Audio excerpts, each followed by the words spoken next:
汉语用词真好。刚才所讲到的都是在形音义上面都有一个地方不符合。客语用字要正确，就是它的形音义都符合。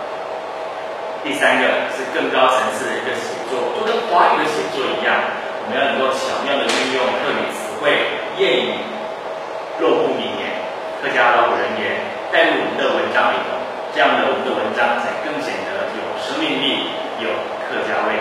那这些词汇、这些谚语都可以在我们大量的阅读、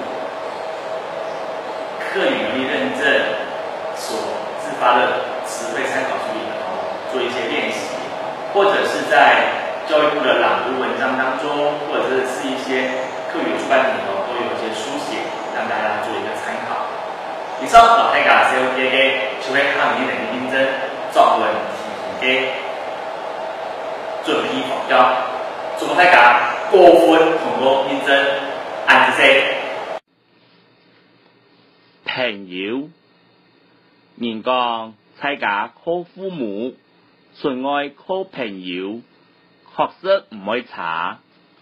好朋友啲人哋有困難嘅時節，會同人哋傾訴；好朋友啲人哋心情唔好嘅時節，會伴人哋安慰。故所朋友係人生中做唔得少嘅。古人講有質有量有多穩，我有一個好朋友，按到阿凡姑，佢帶到南莊，認識也有10多年咯。我兩者對客家文化都當有興趣，雖然平常時認真愛上班，還冇機會見面，不過我哋3本2時會用來。也係講打電話來互相問候。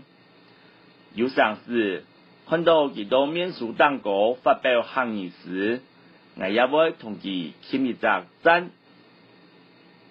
接上會聽到有人哋嘅吐嘆，常說滿天下，啲心能見人，唔愛查，愛搞到一個好朋友冇按改，需要時間去經營。